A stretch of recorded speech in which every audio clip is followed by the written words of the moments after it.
Assalamualaikum warahmatullahi wabarakatuh.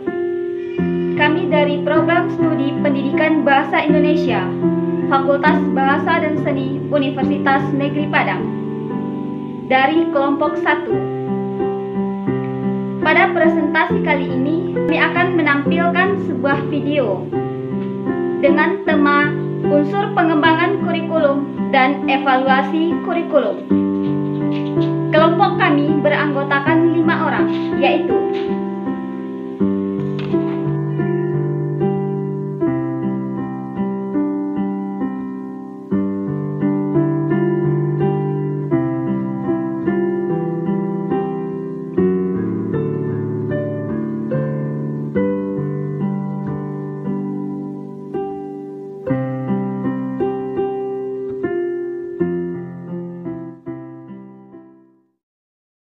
Baik, saya akan menjelaskan mengenai materi unsur pengembangan kurikulum. Nah, untuk mencapai suatu tujuan pendidikan yang dalam hal ini yaitu tujuan pendidikan secara menyeluruh, maka kita harus mengetahui unsur-unsur dalam pengembangan kurikulum. Nah, unsur-unsur dalam pengembangan kurikulum yang pertama yaitu unsur atau komponen tujuan. Nah, unsur atau komponen tujuan berhubung kepada arah atau hasil dari tujuan pendidikan nasional. Nah, yang dalam hal ini komponen tujuan terbagi beberapa. Salah satu yang pertama akan saya jelaskan yaitu mengenai tujuan pendidikan nasional. Nah, tujuan pendidikan nasional adalah suatu tujuan atau yang bersifat umum secara menyeluruh untuk pengembangan pendidikan di Indonesia. Nah, dalam hal ini tujuan pendidikan baik itu di tingkat perguruan tinggi atau tingkat sekolah menengah atas, sekolah menengah pertama dan sekolah dasar. Nah, harus dibuat atau dirancang sesuai dengan kebutuhan pendidikan secara nasional dan yang akan dilanjutkan kepada jenjang berikut. Nah, selanjutnya itu tujuan institusional. Tujuan institusional ini yang dimaksud adalah tujuan yang harus dicapai oleh setiap lembaga pendidikan. Nah, dalam hal ini kita ketahui yaitu seperti dinas-dinas pendidikan yang ada di baik itu di tingkat provinsi, tingkat kabupaten yang berhubungan dengan dinas pendidikan harus membuat suatu rancangan kurikulum ini sesuai dengan tujuan pendidikan yang mengacu kepada pendidikan nasional. Nah, selanjutnya yaitu tujuan kurikuler. Tujuan kurikuler harus dicapai oleh setiap bidang studi atau dalam mata pelajaran. Nah, bidang studi mungkin yang dimaksud yaitu di perguruan tinggi, mata pelajaran di sesuai dengan tingkat pendidikan, baik itu pendidikan atas, menengah, dan dasar. Nah, harus mencapai suatu tujuan pendidikan yang secara menyeluruh. Nah, selanjutnya yaitu tujuan pembelajaran. Tujuan pembelajaran ini sebagai lanjutan dari tujuan kurikuler yang di atasnya. Nah, dalam hal ini peserta didik harus memiliki kemampuan yang dirancang di dalam kurikulum. Apakah peserta didik itu dapat menguasai rancangan kurikulum tersebut dan dapat kurikulum apakah peserta didik itu dapat menguasai rancangan kurikulum tersebut dan dapat diterapkan dalam kehidupan sehari-hari dan diukur berdasarkan pertemuan pembelajaran. Nah, selanjutnya saya akan menjelaskan komponen isi kurikulum mata pelajaran ini yang kedua. Yang pertama dari komponen tujuan, yang kedua yaitu komponen isi kurikulum. Ada beberapa kriteria dalam membuat suatu kurikulum yang harus isinya sesuai. Yang pertama yaitu isi kurikulum harus sesuai, tepat, dan bermakna. Harus sesuai ini yaitu sesuai dengan jenjang pendidikan. Nah, dalam pendidikan misalnya SMA harus sesuai dengan kebutuhan SMA, SMP, SD harus sesuai. Tidak boleh adanya kesenjangan antara jenjang SMA, SD, atau SMP. Nah, yang kedua yaitu isi kurikulum harus mencerminkan kenyataan sosial, yaitu berdasarkan kehidupan masyarakat. Bagaimana apakah ini bisa diterima oleh masyarakat kurikulum ini yang dalam hal ini peserta didik adalah termasuk ke dalam masyarakat. Nah, yang ketiga yaitu harus mencapai komprehensi, artinya mengandung aspek intelektual, moral, sosial, dan skill secara integral. Yang keempat yaitu isi kurikulum harus berisikan bahan pelajaran yang jelas. Nah, bahan pelajaran yang jelas, kalau bahan pembelajaran yang jelas itu bisa untuk sebagai pengembangan kurikulum pendidikan di Indonesia. Nah, berikutnya yaitu isi kurikulum harus menunjang tercapainya tujuan pendidikan. Nah, tujuan pendidikan harus tercapai dengan isi dari kurikulum yang dibuat oleh suatu lembaga. Nah, jadi kurikulum tidak hanya berisikan pengetahuan ilmiah, akan tetapi juga sebagai pengalaman belajar yang bermakna bagi seluruh peserta didik. Baik, itu saja yang dapat saya jelaskan. Selanjutnya akan dilanjutkan oleh pemateri kedua. Terima kasih. Baiklah, saya akan melanjutkan materi dari pemateri pertama tadi, yaitu mengenai unsur-unsur pengembangan kurikulum. Unsur pengembangan kurikulum yang ketiga yaitu metode atau strategi. Metode atau strategi ini meliputi 3 hal, yaitu rencana, metode, dan perangkat lain. Perangkat lain dalam metode ini yaitu konsep, fakta, prosedur, prinsip, dan teori. Metode dan strategi merupakan unsur atau komponen yang harus ada atau yang sangat penting dalam proses pengembangan kurikulum. Mengapa demikian? Sebab metode dan strategi ini berhubungan dengan implementasi kurikulum. Bagaimana suatu tujuan kurikulum akan tercapai, sedangkan strategi dan metode yang digunakan dalam pengembangan kurikulum tidak tepat.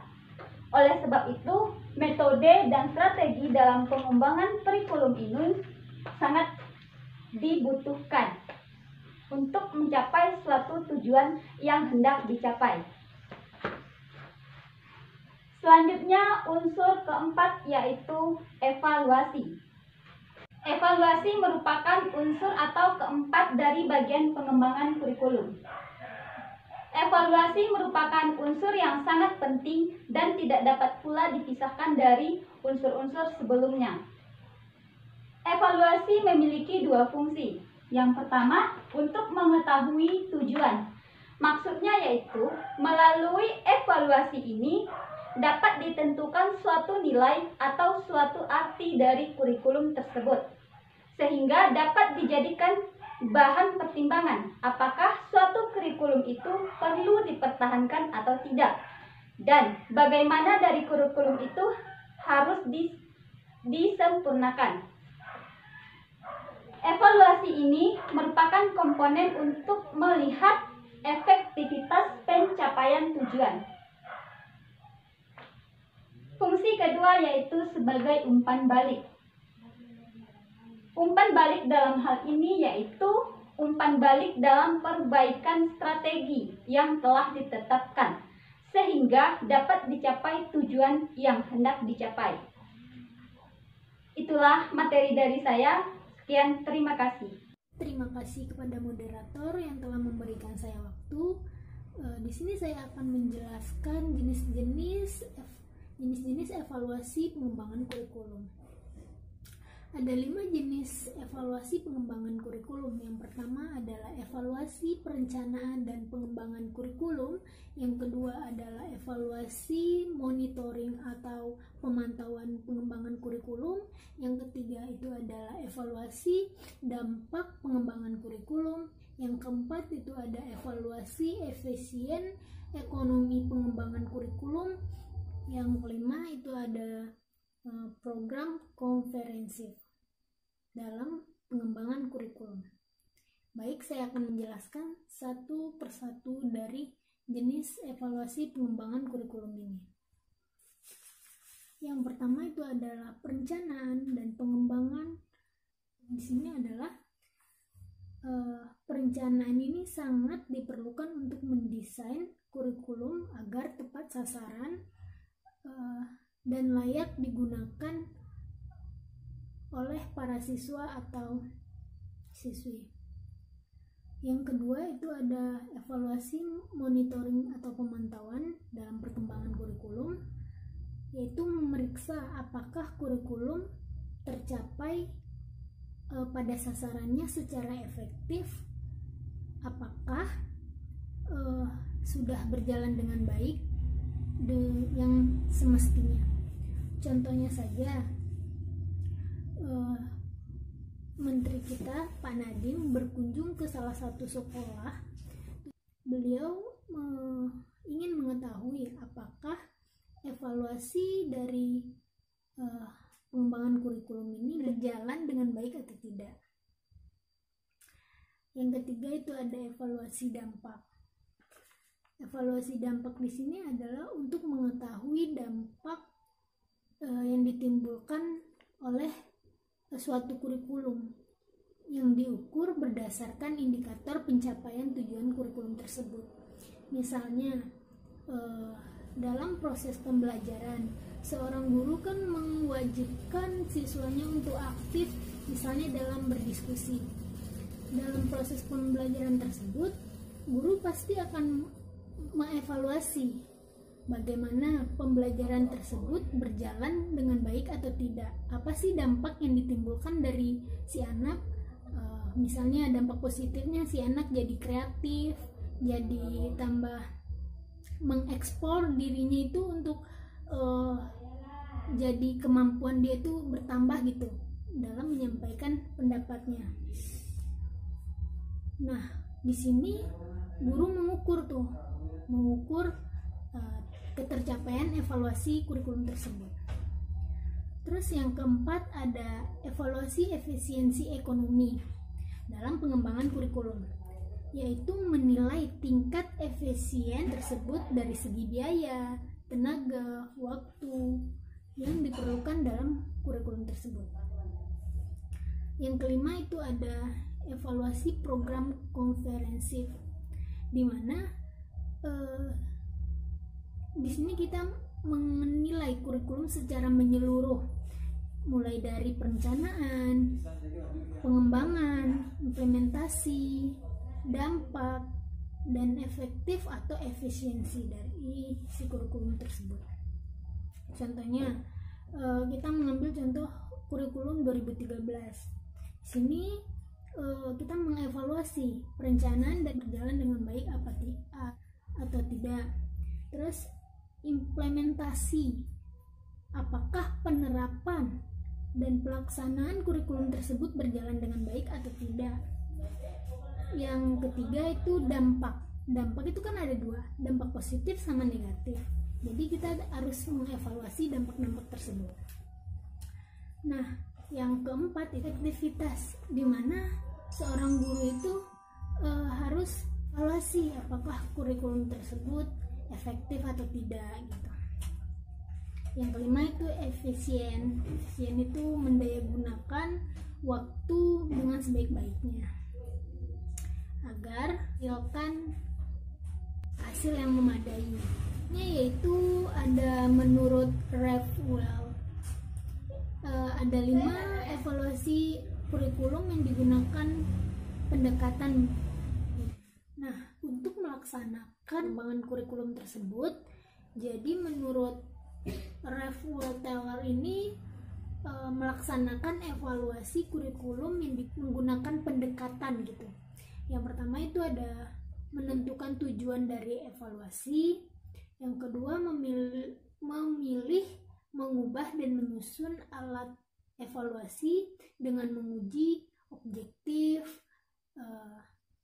reliabilitas, fasilitas, alat yang dibutuhkan. Yang ketiga itu ada menggunakan alat evaluasi untuk memperoleh data. Yang keempat itu ada membandingkan lemah kuatnya kurikulum yang berdasarkan misalnya kurikulum 2013 dibandingkan dengan kurikulum sebelumnya gitu. Terus menganalisis data atau menganalisis evaluasi tersebut. Yang keenam, menggunakan data yang dianggap perlu dalam mengevaluasi kurikulum tersebut. Selain pendekatan menurut Ralph Taylor tadi, ada juga evaluasi pengembangan kurikulum terhadap berdasarkan beberapa model, yaitu ada evaluasi kurikulum model CIPP, yaitu konteks, input, proses, sama produk. Yang pertama itu ada konteks. Konteks itu yaitu evaluasi terhadap keadaan yang melingkupi proses pembelajaran. Keadaannya itu berasal dari lingkungan. Yang kedua itu ada input atau masukan, yaitu proses pengenalan keadaan peserta sebelum proses pembelajaran dilakukan. Yang ketiga itu ada proses. Proses itu adalah evaluasi terhadap jalannya proses pembelajaran yang dilaksanakan. Yang keempat itu adalah produk tadi atau hasil. Evaluasi berdasarkan keberhasilan atau tidaknya kurikulum tersebut diterapkan dalam sekolah. Sekian dari saya. Wassalamualaikum warahmatullahi wabarakatuh. Assalamualaikum warahmatullahi wabarakatuh. Perkenalkan, nama saya Febi Kusuma Dewi, NIM 19016039 dari Prodi Pendidikan Bahasa Indonesia. Saya merupakan bagian dari kelompok 1. Di sini saya akan membahas mengenai evaluasi perencanaan dan pengembangan kurikulum yang sebelumnya telah dijelaskan oleh Saudari Vanessa. Baiklah, saya akan menjelaskan yang pertama, yaitu evaluasi perencanaan model Profus. Model Profus ini ada beberapa tahap yang harus kita ketahui atau harus kita pelajari. Tahap pertama yaitu menentukan kriteria yang diinginkan. Pada tahap pertama ini mencangkup ketidaksesuaian antara perencanaan program kurikulum dengan kriteria. Hal tersebut harus dilaporkan kepada pembuat keputusan agar memutuskan apakah ketidaksesuaian antara kriteria dengan perencanaan program kurikulum tersebut diabaikan saja atau harus ditinjau ulang kembali. Yang kedua yaitu membandingkan. Membandingkan maksudnya membandingkan antara kriteria dengan pelaksanaan program kurikulum yang telah ditetapkan. Tahap 3 yaitu kita dituntut untuk meneliti. Jika kenyataannya dalam proses belajar dan mengajar tidak memberikan hasil sesuai dengan tujuan yang akan dicapai, maka proses belajar dan mengajar tersebut harus diperbaiki kembali. Pada tahap 3 ini kita juga harus mendeteksi berbagai kesalahan-kesalahan yang terjadi selama proses belajar dan mengajar. Yang keempat yaitu apakah perencanaan program kurikulum ini telah mencapai tujuan yang diinginkan atau belum. Data pada tahap kedua dan tahap ketiga sangat diperlukan dalam evaluasi tahap 4 ini. Yang kelima yaitu pada tahap 5 evaluasi pada tahap sebelumnya digunakan sebagai umpan balik untuk merencanakan kurikulum baru. Yang kedua yaitu evaluasi kurikulum model taksonomi. Evaluasi kurikulum model taksonomi ini ada 3 hal yang harus kita bahas. Yang pertama yaitu evaluasi dominan kognitif, bertujuan untuk mengukur kognitif atau pengetahuan siswa setelah proses pembelajaran. Hal tersebut dapat dilakukan dengan cara tes lisan dan tes tulisan. Tes lisan secara verbal dapat mengukur apakah siswa tersebut dapat mempertanggungjawabkan pendapat atau jawaban yang ia utarakan. Sedangkan tes tulisan meliputi pertanyaan atau soal, pilihan ganda, serta jawaban-jawaban singkat lainnya. Yang kedua yaitu evaluasi dominan afektif. Evaluasi dominan afektif ini dapat dilakukan dengan cara wawancara, pengisian angket, dan pengamatan. Pada evaluasi dominan afektif ini juga dinilai minat dan sikap siswa selama proses pembelajaran berlangsung. Sedangkan yang ketiga yaitu evaluasi dominan psikomotor dapat dilakukan dengan cara unjuk kerja, observasi atau pengamatan, dan perbuatan. Hal tersebut digunakan untuk mengukur apakah siswa tersebut bertanggung jawab atas tugas yang ia berikan. Sekian dari saya, semoga dapat bermanfaat bagi kita semua. Saya tutup dengan Assalamualaikum warahmatullahi wabarakatuh. Berdasarkan pembahasan sebelumnya, dapat kita ambil kesimpulan bahwa kurikulum merupakan rencana tertulis tentang kemampuan yang harus dimiliki oleh setiap siswa melalui materi yang dipelajari atau pengalaman belajar yang harus dijalani oleh setiap siswa untuk mencapai tujuan yang telah ditetapkan.